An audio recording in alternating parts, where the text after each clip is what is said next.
I know. I know. Is this I mic even? Is this mic plugged in? Yes, your mic is plugged in. I hear you nice Okay. and clear. Because I sometimes I forget. love your little is that like a PJ or a It's hoodie? a onesie. It looks so cozy. It is quite cozy. Mr. Jack bought it. Oh, Mr. So it Jack. was He's like always 30 looking something out. degrees. Mr. Jack is always looking out for you. Ooh, That he is. he's a That good he is. man. Mr. Jack is a good man. That he is. That's a good man, Savannah. Yeah, he's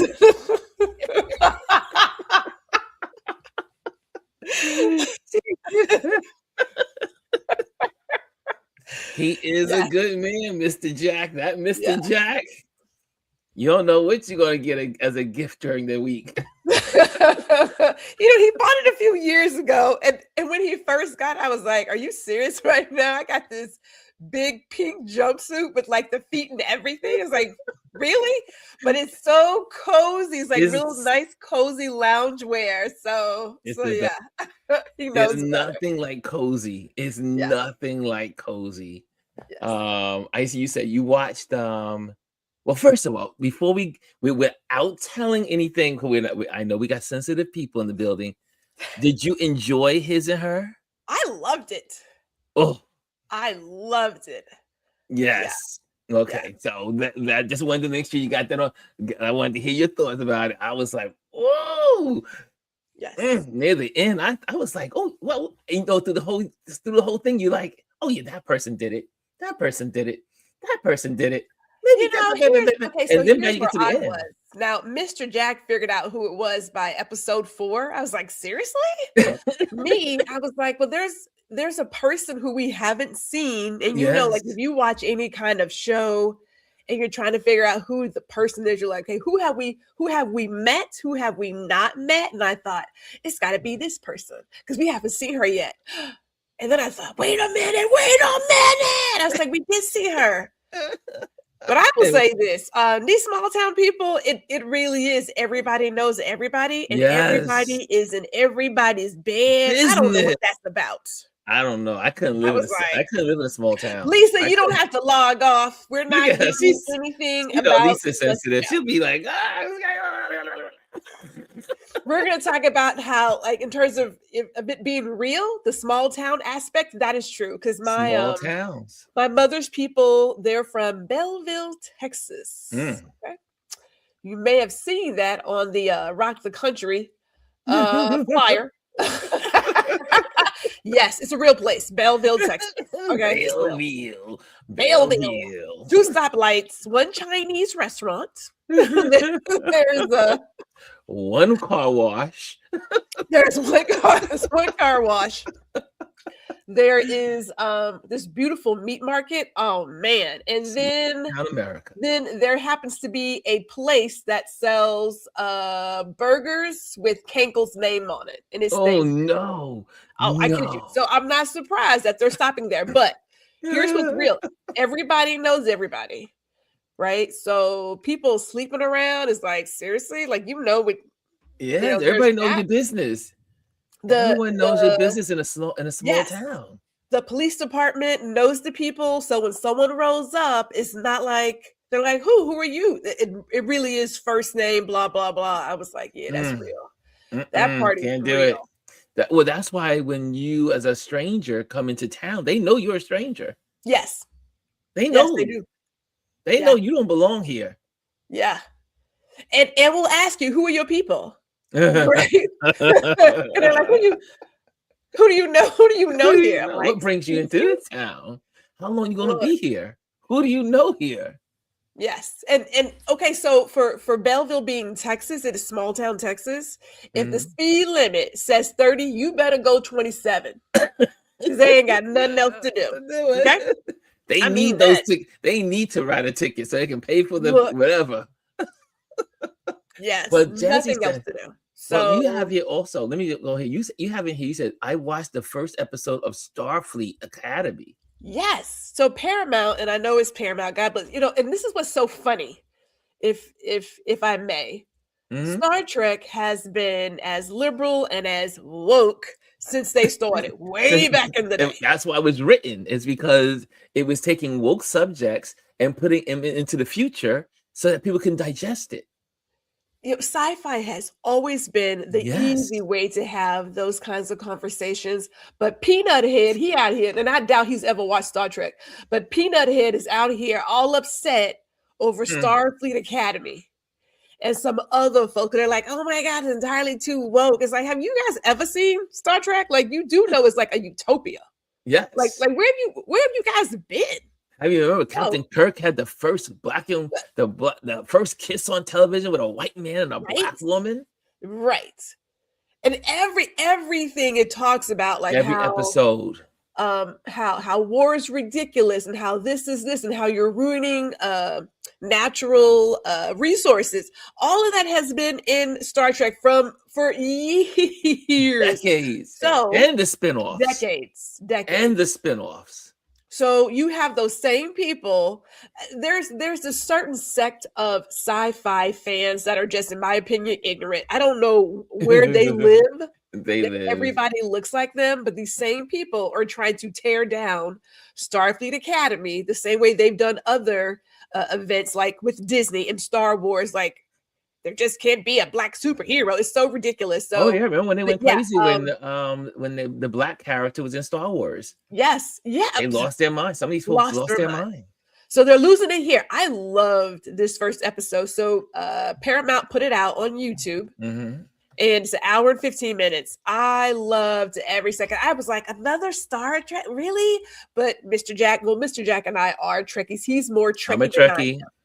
Live long and prosper. I can't get my fingers to do that. I don't know. I can do it just naturally, baby. I've been practicing and it's not working for me. Yes, Captain Kirk was freaky. You know, Captain Kirk stays in people's skirts. He stayed in the skirts. Captain Kirk was a whore. He was whore-ish. No, yes, he was. Yes, he was. Captain Kirk was a whore. Oh my God. Wasn't there an episode? Who is that one? Who's the guy? He was with Picard. He was Picard's number one. The guy with the beard. What's his name? Guys. I can't think of his name. With the black hair and tall guy. What was his name? All of a sudden, I can't think of his name. Striker? Was it Striker? Was it Striker? I think. He was trying to get with like a non-binary being, right? So Star Trek has been doing some things for the longest time. And I was just like, where have you guys been? Like, are you serious? Like, have you guys seen how they have hooked up with people? Yeah, in all kinds of. Remember when Kirk was Captain Kirk was dating the doctor, and the whole thing with the whole relationship that they had that was like on and off. Yes, they had an on and off relationship when the doctor was a female. Yes. I mean, she was technically, she was his the assistant. She was his assistant. Yeah, she was his assistant. Yeah, so I was. It baffles me how there is a certain section of sci-fi fans who are just, I'm going to say, ridiculous. It's science fiction, people. Yes. It's science fiction. But if you are a real Trekkie, if you're like a semi-Trekkie, you already know they have the most liberal stories. So I was surprised that Paramount jumped on it. And I was like, how does that work? Because I think that was in the workings before they got taken over. More open-minded than Star Trek. But it may have been they may have already signed the contracts before they were taken over by the right wing. Yeah. Well, I mean, even if that's the case, of course, again, there are some people who are calling for different writers. You can call it what you want to call. Like there are so many episodes. You got Discovery, you have Picard, you have what Janeway. Remember Janeway? Deep Space Nine, the first black Deep Space Nine. Oh, he was the captain of that. And then you had some admirals that were black. We have spanned the gamut. If you look at sci-fi is the one way. Sci-fi and Afrofuturism is how we talk about a lot of social issues because humans, his version of humans, Amanda Riker. so simple. Gwendolyn? Yes, I saw that. Picard's. Yes, Commander Yes. Riker. Okay. Got it. I got it. Okay. Yes, yes. We have to use science fiction to have these adult conversations. That says enough there. But I used to yes, love I love Janeway. Starfleet Academy. I love Janeway. I'm all in. Yeah, so I'm gonna have to check it out now that I can look at Paramount. Well, I will say this too. What's that one? Lower Deck. Lo- Lower Deck. What's Lower Deck? It's the cartoon of I've never Star seen Trek, it. and it is off the. It stays now. They just finished their season last year, but it's so off the chain. I mean, when I say Really? off the chain, the stuff that was going on. Think Adult Swim plus Star Trek. So Wow. yes, Lower Deck. Could we deviate just a little bit? Have y'all seen this cartoon? It's like a Japanese, or maybe it's Korean. I think it's Korean animation on Netflix, and they sing songs and the demons, and they're trying Wait, to get the K-pop demon. Demon Hunters? Yes, I Where finally have you looked at it. been? Where have you I been? looked at it when I was for Thanksgiving, when I was in with Nia and them, and they were like, "Ron, check it out, you will love it." We were singing the songs and singing. I'm like, this is crazy. Well, anyway, I do believe the group that was behind the three girls in Yeah. the show they're up for a Grammy. Yes, they are. Yeah. I think they're up for a Grammy. Uh-huh. Uh-huh. And they performed on Jimmy Kimmel last week. I think it was Friday night or Thursday night. I was like, I like the I can't believe you. Okay, so you just now saw them? No, I saw them on cartoon? Thanksgiving. Okay, so that's not like okay, so yeah, November. Okay. 2 months ago. 2 months ago. Okay. But I was excited that they got. I think they were. I think they're part of the Grammy listing, and I saw them on Jimmy Kimmel last week. So that's what reminded me of them Well, again. they were in theaters for like a short run. Oh, Yeah. did not know Yeah. this. I'm not I'm not a cartoon type of guy, but So you're not into anime? no, not really. Oh my god, man, you However, I missing do it. like the ones Blue that I Eye do like. Samurai? Whoa. Oh, you're the one that put me onto this other one that was, and I didn't get a chance to really look at it. Which You one? know, you put me onto, what was that one you were talking about? Oh my gosh. It had I was like, I can't remember what it was, but it was so, I did watch the first episode and liked it, but I just never had a chance to go back to it. Oh, the Dragon Prince. Yes. Dragon Prince Yes. had me hooked. Dr. Tachi says, I love anime. Yes. Really? Omar says, you're hilarious. Golden Globe, K-pop. Okay, Yeah. there we go. K-pop. Yep, K-pop. And let's see here. Yay, she go, yay, shout, shoot. They were in the Macy's Thanksgiving Day Parade. I mean, the songs are so catchy. I said that. I couldn't believe I was like singing these songs. I'm in the kitchen like, oh my god. I felt like a kid. I was in the kitchen, god. and Nia and Membo, they, because Membo is Korean, so so Nia was like, "Ron, you gotta really check this out. I think you'll like it." And I was like, "Oh, let me see." And next thing you know, I'm in the house singing these songs, and then they stay in your head. You can't get them out. What? They're Perfect. real I call that great animation when you can capture someone that doesn't really like follow, anime, but I was hooked. I was hooked on the whole demon chasing and all the other stuff. It was great. So it had a great storyline too. Had a great really good storyline. Really good storyline. I am very much like Anthony. Like, we've been into anime for a very long time. If you think about like all that we have watched as kids and everything, but if you have not seen Blue Eye Samurai on Netflix, yes, K-pop Demon Hunters is sweeping everything, says Bryson, and he knows. And what's the other ones? Okay, you just said that for Anthony. And it's the singing for me today. I wish I knew the We're words. good for a tune, Serena. We are good for a tune. We are good. We are good. So that was it. So that's why I did this. It felt so good to I'm glad that I'm reaching a new level in the way I'm experiencing life, as in I used to be a news junkie and I used to be addicted to information and news all day. My TV would be going and it's always news. I mean, like you see back there. And I'm usually looking at sources of what's going on around the world.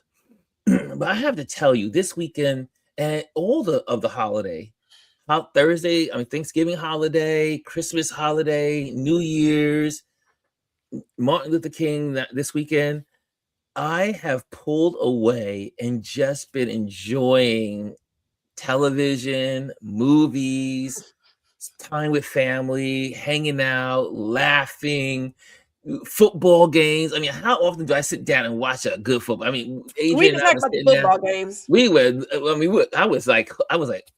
I had some invested interest in the Bills winning, and that was a hard fought game, and I was All like, right. I was all in it.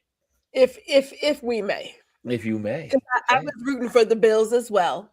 For my own selfish reasons. I don't really care for the Bills, but I was rooting for them. But they do what they normally do. They disappoint at this level. Like, I don't know how many times, and people like to, I mean, it's awful, but they like to put everything on the back of the quarterback. Yes. But Josh Allen, they have compared him to Mahomes 1,000 times. He is not a Patrick Mahomes. He is not. No. And I think it's like what, 0-7 that they have come, and then they very first, and then it's over. It's like, okay, yeah. So I don't know why they keep speaking about him like he's amazing. I mean, he's good. Is he good? He's good. But he's not like Mahomes. He's not like that. Mm-hmm. He's not like that at all. So I was like, they had one job. Now, I'm not gonna lie, the Broncos, they are the truth. So I mean, I'd already said it last week that I would be afraid if the Texans follow through, but that's another discussion. We can go to that one next. The Texans were like, I mean, it was a good game though. It wasn't bad. It was a good game. I am just disappointed. I don't know what happened. But okay, take it back. I do know, because the Houston Texans offensive line has been janky all year. It's just been awful. It's been non-existent. And yes, our quarterback has some issues, but it's also hard to do your job when there's no one who's blocking for you. Like, you need an O-line to like keep people back. If you can't do that, then you get hit a lot. And so, but his performance is one thing, but like our O-line has been janky all year, and we kind of got it tightened up, and then it was just. So I was like, what in all of God's great name is happening right now? Like, how do you throw that many interceptions? Well, but the whole thing. Go ahead. No, I was gonna say about the San Francisco game though. I was like, I could just eat and hang out around the house after. Like, Seattle came out the gate. I mean, touchdown. Dude. And it just kept going. It just kept going. It was like someone taking a hammer and just kept beating the nail into the ground. They was wrecking shop all year. So I'm not surprised by who's where they are. I'm not surprised by that, right? So no, nothing there, but the Bears, dude. Now I thought, I mean, people had counted out the Bears. They really did, but that was a game to watch. Truly it was, because I was like, wow, how is it that, it's 10, what was it, like 10-17? 10-17? And it was maybe like 30 something seconds left, and Caleb Williams is running, and then he throws this amazing pass. I was like, holy snipey. I was like, are we going to overtime? Mimi said she had hope for the Bears. Right? Yes. She had hope for the Bears. Yes. That was a game to watch. Yeah. That game was that was the game to watch. I was like, oh my God, yes. I can't This believe was he a tossed that good to just, weekend for sports. It really was a great weekend for yeah, football. just didn't work out. It just didn't work out for any of them. But if I may talk about what's his name? The May kid on the Pats. Oh, He's just as young and had just as many mistakes. So the mm, fact that they got what they got with so many turnovers on both sides of offense, I was like, oh, okay, this is interesting. But it mm. was a battle of the defenses. It really was the Pats and Texans game. But Anthony said the 49ers were on borrowed time. Their man, team was yes, all depleted the with injuries. injuries. They had people who were on the practice squad who got called up for the playoffs. Yes. Wow. And that's the deal. Sometimes for those who want to win, it's about being healthy at the right time. I really wanted the Bills to win. I was like, You please did? win. Yeah, I Are mean, you and the serious? Buffalo Bills? Yes, the Buffalo Bills I wanted to win. New York. I'm a New Yorker. Yeah, right. I get it. They are the original New York team. I I mean, suppose. I they're actually connected to to New York. They're in I New York. understand that. I know where The they are. Giants, I love the Giants and I love the Jets, but they're not technically playing in New York. Well, Dallas plays in Arlington, so Yeah. So what else are we talking about today? That was one definitely I wanted to talk about with the sports. And also we talked about the anime and all that stuff. That was I'm learning a lot about anime. I am going to dive into that, but there's also what else happened this weekend? Oh, so Kimmy brought it up. Thank you, Kimmy. Kimmy says she goes, I loved your snow walk, Ron, and the pics. Let me tell you, this new suburban life is just blowing my mind. So there's a golf course literally 3 blocks down. And every time it snows, I go. I go to the golf course. That's probably the only time I go to the golf course. So when it snows, and it becomes a winter wonderland. Everything is covered with snow. There are no people. It's just I'm the only person in acres of land. And so I was going to go the opposite direction and photograph people in the city, the town, and all that stuff. But then I said, Adrian came with us a good point. He says, no, you didn't check out the other area of the golf course. Because last time I was further in and went to see there are so many geese when it snows. I mean, there has to. Totally in the whole. They got about 1,000 of them, and they're everywhere.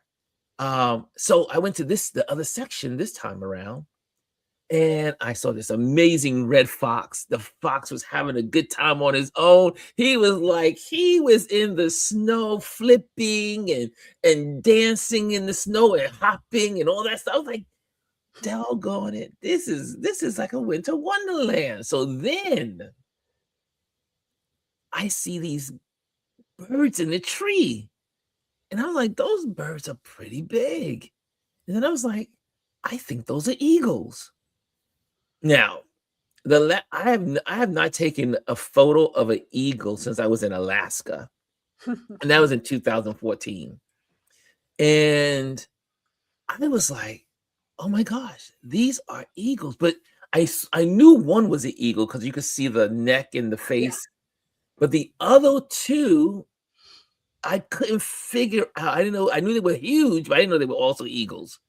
Next thing you know, because I'm using my mega glasses and I'm sharing my footage now. Mhm. And as I'm talking, she gets out of her nest. She gets off the branch, and her wings just pop out, and she just go woof, woof, woof, and I'm just clicking away. And I said, "Did y'all see that? Did you see that? Did you see that eagle?" Well, I got some really good photos, and I was like, "Whoa, not bad for amateur. I mean, I'm not a wildlife photographer. So I was like, this is really good. And I mean, you can see the little legs, you can see the head.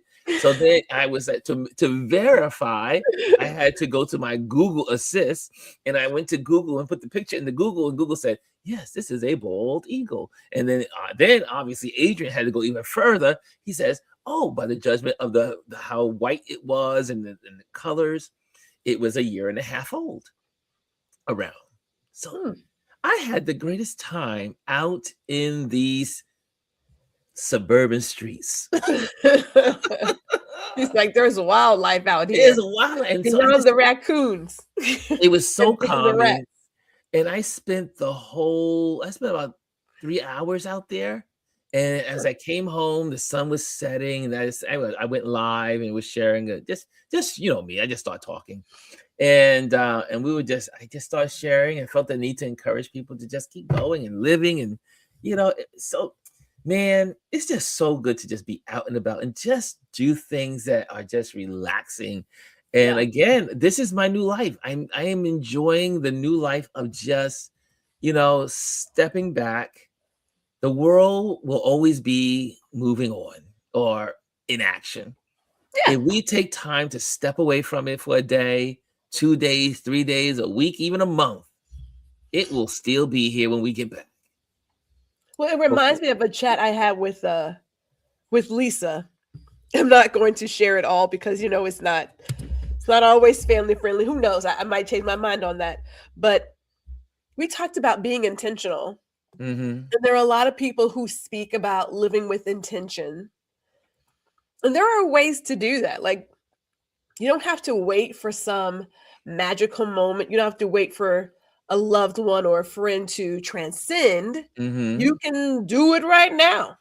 You can do it right now. It's a choice. These are choices. Yeah. We all have these choices where we decide to put our energy. It's a choice. And Kimmy says, Ron, on my ring cam neighborhood watch, the people were talking about seeing a fox in this urban neighborhood, like 1 mile from me. Man. We got coyotes out right now. Oh, yeah. There was a coyote found in Central Park. I think it was last week or something. I was like, the wildlife is coming back. Well, they don't have anywhere to go because their worlds are being chopped down. So when you see a couple of bobcats and bears and coyotes snatching up your dogs, you know why. It's like, you in my backyard. You are in my backyard. That's what they know who told you have all of this. Yes. But you know what's interesting about, and I was talking to some family members, and they were saying that the deer here are so sensitive. So they can hear you the hearing of animals is one thing, blows my mind, because they can hear for such distances. And I had just pretty much entered into the golf course area. And as my feet were crunching the snow, I saw the deer. I was trying to catch the deer, trying to photograph the deer, and all of their heads went bump, and they looked. And then they shot off and they ran off into the side. And I was like, don't leave me. Don't leave. So I am like, yeah, I love wildlife. I love our wildlife. Oh, speaking of wildlife and disappearance of lands, how many have you seen the National Geographic Pole to Pole with Will Smith? Has anyone seen it yet? Well, I saw the whole series yesterday. I binge watched it yesterday.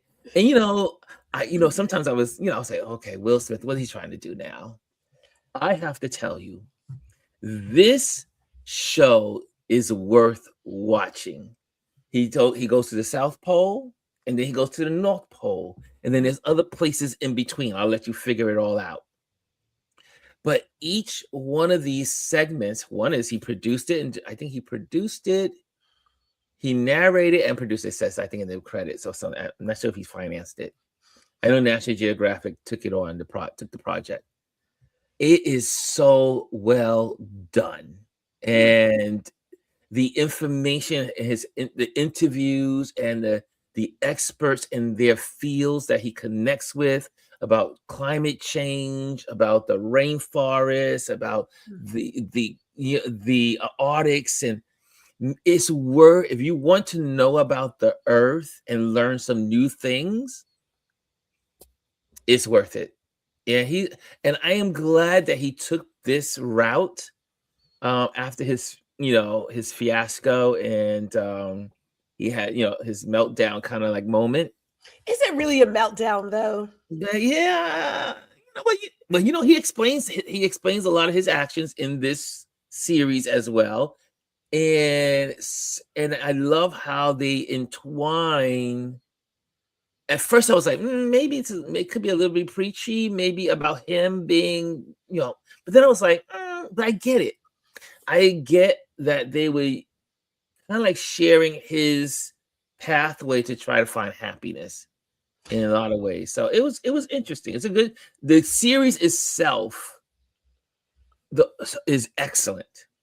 Some of the little personal things I would, maybe could have done without, but the overall blanket of it was absolutely wonderful. Well, here's where I was going with that. Yeah. I'll put it on my list to watch. But when we say fiasco, if I have to, okay, I'm fairly honest. I have some discernment. You know what I'm saying? Mm-hmm.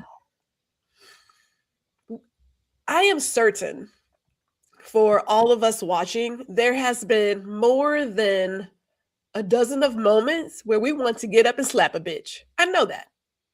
I mean, let's just be honest about it. Mm-hmm. Like, there are people that we have worked with. There are people that we have as neighbors. It could be family members. There are some folks you just really want to punch them in their throat. And I thought to myself, looking back at it, do we promote violence? No, but we're humans. Humans are extremely violent animals. Yes, worst. they are. Humans are vicious. The worst. We are the worst. So I'm thinking, you know what? If it was me, would I have done it? Probably. I probably would have done it too. I probably would have popped somebody. Yes, I'm not. I'm not, so I get that it's a national stage and you should never put your hands on people. I understand that. But if you know who you are, and I know who I am, I know who I am. I know. I know. To do it with millions watching, you're like, really? I get it. Time and place. But would it be different if it was at a family place or at a restaurant? It's still out in public, right? It's just out in public. And I get it. I get it. Is it awful to see? It's awful to see. It was awful. But it's also very human. It is very human and it's very real. And when I sit back and look at it now, it is extremely, I'm going to say on that regard, extremely preachy, and also it's a little fake. I'm honest about me and my foolishness. My boss will tell you that I went to her a number of times talking about punching people. She's like, when but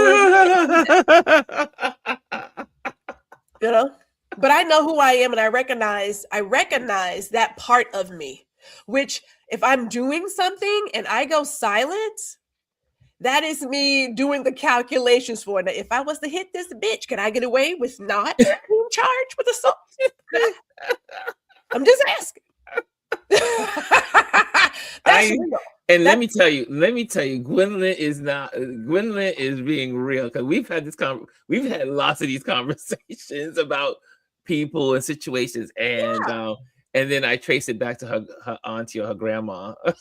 Granny had that razor. Granny had her razor slicing off dudes' nipples and things. She was like, it runs in Gwendolyn's family. It runs in the family. I was like, don't bother, don't get on the wrong side. She will take you down. She'll be channeling grandma. But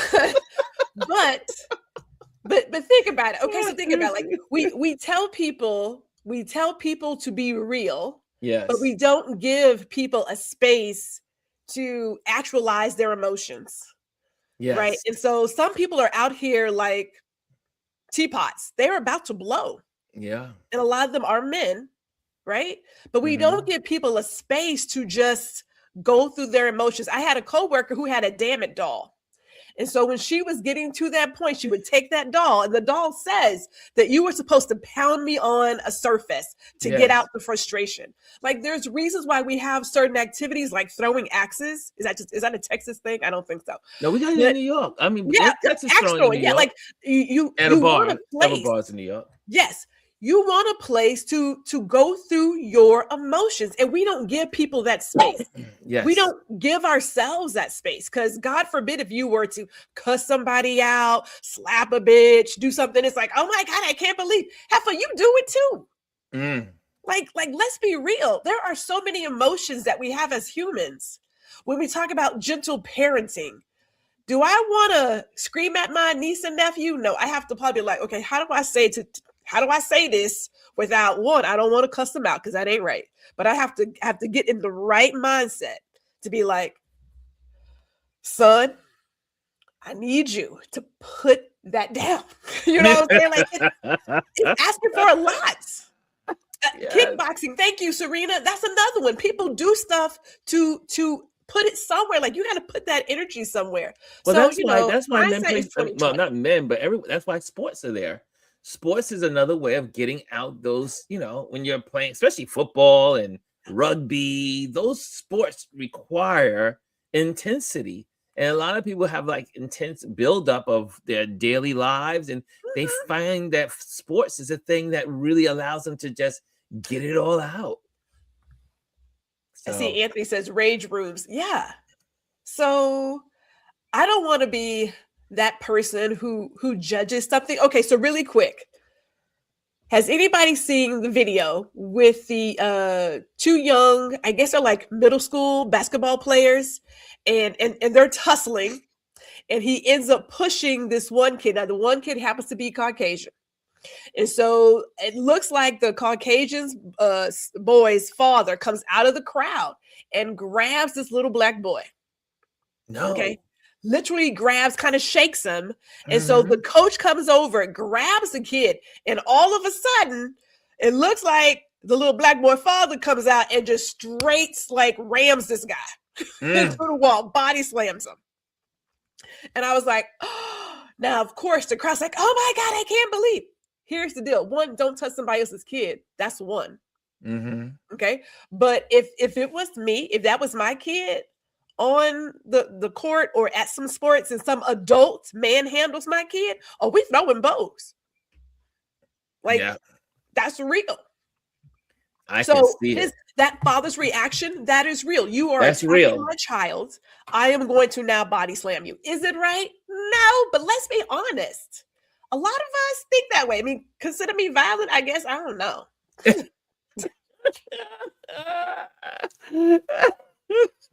I don't know. Gwendolyn be killing me, boy. I be like, yeah, Gwendolyn. Gwendolyn's truly my inner voice. I'm just trying to tell you. Just saying. My inner voice of anger. But I mean, let's just we are truly quick to judge. Yes. About what's appropriate behavior, and I'm kind of sick of the word appropriate, just a little bit, because it's like, what's appropriate to who, to who, and when, and when. You know, it's like, well, that's not professional. Well, how are you defining professional? Yeah. Because if we're working in, say, an IBM office where everyone's doing the blue suit, whatever, because that's their dress code, then that works. But if you're working, like I worked at Donna Karan, look, we were just wearing some stuff because that's the environment. So, like, how do you define appropriate? Okay, yes, you should not touch people, but don't touch somebody's kid either, because you're going to get manhandled. You touch someone's kid. I mean, shoot, I've seen parents go off for less. I mean, just saying, if you tell a parent just something negative about their kid, like just say, you should control your daughter. You're in a public arena, public space, man, that could get you into some trouble. Yeah. I mean, there's a way in place, but So, like, if my grandchild was playing around the escalator and someone said, "Oh, don't do that," I wouldn't be upset because that's safety. Yes. But if my grandchild is looking at something and then some adult comes up and says something to them that is not in my world appropriate, like, well, you shouldn't touch that. You need to mind your business. Like, mind your kid. Like, don't, you know what I'm saying? Yeah. Well, it really does depend. It depends. Safety You is have to one. weigh. You have to weigh the environment, the situation, who the person is. You know, I mean, because some folks in some places where kids get corrected by neighbors. If someone sees silly Sally Macy's, Billy Bob's boy doing something wrong, they may say something, and it's okay in that town because they're Yes. all friends Yeah. and family. Yeah. So it depends on where you are. I always say, if you don't know the environment, or as I like to always say, if you have not read the room to understand the dynamics of the room, Mhm. it's best to not say anything at all Mhm. until you get some education. Mhm. So, Kimmy says, you got to be careful in these days and age with all the weapons out there now. Lisa says, I have gone off of saying something slick to my son. Then white folks say a lot of passive aggressive slicks to our black chittering Yes. school hours. Nice. And she says, that's why, oops, let me click on that.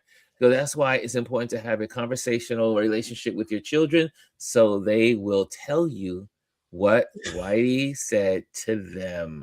Can I add on to that real quick? Yes. Because I understand that part, but it can be just as detrimental because there are some Black folks who like to police other people's Blackness. Yes. Right? Like that is so much there too. That, oh my God, I Mm. can't believe she's wearing that. I can't believe she looks like this. I can't believe, oh, that's so ghetto, or that's so, like, cut that out. I don't need you policing my Blackness, right? Like, let's not do that. And so it goes both ways. It depends on the delivery and the message. If we're talking safety, like, please get out the street, then that makes sense. If you want to now police my kid, that I don't need that, because I don't need it for me. So I have a couple of things I just wanted to share, just and then we're gonna get out of here. But this is something that is going around on Instagram that I thought was very important that I would share it with you guys, especially those that are thinking about traveling this year. And I thought this was really interesting. I did not know this information, but it is now making its way in the ecosystem. So let me bring that up to you guys. And here we go. Let's see. Share the screen. See, Gwendolyn, I do this. I do the same thing. Sound. The New York Times found that this arrest and others was a result of this new, quiet partnership between TSA and ICE. I only came to realize that this partnership existed when I began to investigate the arrest of a 19-year-old student who was picked up at Boston Logan Airport. And I found that her arrest was as a result of this quiet program. So how is TSA helping ICE? How effective has it been? And how is this affecting travelers? So DHS said that ICE is sending a list of individuals with deportation orders, people that they want to find and arrest, to the TSA. TSA is then using that list to see if any of those people are flying on a given day. If they are, that information is forwarded to ICE. And from there, they can find them, arrest them, and then quickly deport them. This information is easily shared because ICE and TSA both fall under the same agency, the Department of Homeland Security. So how effective has this been? We do not know the wider scale of this partnership. We spoke with a former ICE official who said that in one region in the United States, they had about 100 to 200 leads over the summer. They were able to arrest around 75% of those individuals. If ICE is getting several leads a day across the United States, the impact could be widespread. Now, how does this affect travelers?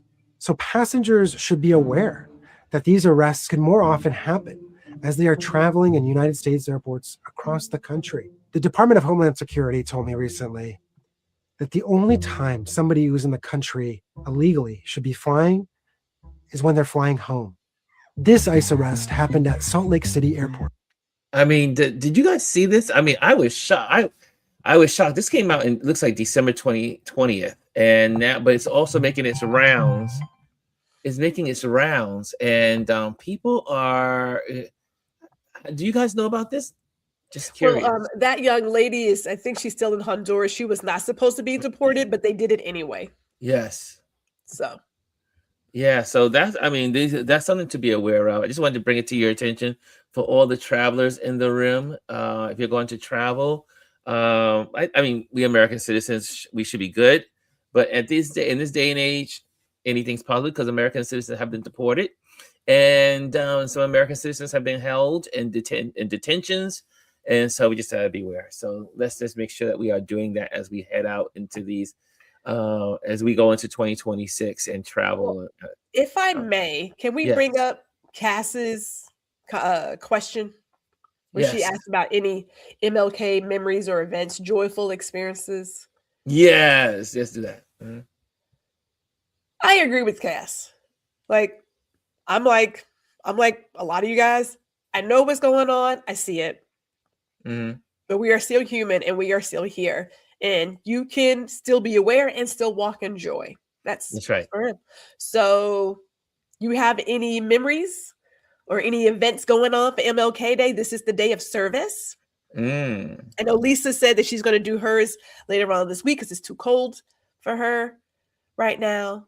I'm back with the babies on Wednesday. I'm back You're as a back reading with your partner. I get babies. my You're back get with my your new babies this babies. week. We are going to get back to reading and doing all the social skills things. Hopefully, I don't get sick because they're all petri dishes. But Yes, I'm they excited are. to Yes, children are germ carriers. excited to serve my community. Cannot wait for field day later on in the spring. Yes, yes. So that is what I am going to do. Maybe they'll teach me some new dances. I don't know. The fifth graders, that is, because Yeah, the babies don't do that necessarily. today, you know what I like to do on MLK Day? I mean, obviously I do this, I'm here and I'm sharing stuff, but I like to also do like go through footage to remind me of the words of Dr. Martin Luther King. I like to learn, I like to go through some of the videos, the tracks from the past. It always helps to I always call it recenter me. Yes. And so that's what I'll end up doing later on. I had some one that I think we should close out on. I set up for today for Martin Luther King. So we'll do that. And but yeah, I agree. I think this is the day. This is a beautiful day. And I'm watching also at the same time over at Don Lemon's page. He's broadcasting from Chicago. There's all kinds of celebrations going on right now in Chicago. So yeah, but this is Martin Luther King's birthday. And let me get you to that one footage that Bernice King set out. Let me see if I got that up here. Yep. Okay, there we go. Let me just put this on the screen, which is I set up for us to close out with. And here we go. Right there. See, I'm a little bit organized, somewhat organized. Here we go. Here we go. Capacity to believe that peoples everywhere can have 3 meals a day for their bodies, education and culture for their minds, and dignity, equality, and freedom for their spirits. I believe that what self-centered men have torn down, men other-centered can build up. I still believe that we shall overcome. This faith can give us courage to face the uncertainties of the future. It will give our tired feet new strength as we continue our forward stride toward the city of freedom. When our days become dreary with low hovering clouds, and our nights become darker than 1,000 midnights, we will know that we are living in the creative turmoil of a genuine civilization, struggling to be born. I have the audacity to. I have an audacity. I love that speech. And so on this day is Martin Luther King Day. And as we go out and enjoy this day and spend it with friends and family, And just remember, just have the audacity to live and to do the things that we are called to do, and use your platform to bless people, to encourage people. Use your words, use your energy, use your mind, use your thoughts to be a blessing. At the end of the day, that's what it's all about. People connecting with people and making the world a better place. Gwendolyn? I have nothing else to say. That was it. Okay, guys. So I'm not going to do any of the ads, anything. I'm just wanting to say, have a great Martin Luther King birthday celebration. Get out there, do something of service. See you back here tomorrow. Love you. Thank you, Gwendolyn, for popping on. Love you.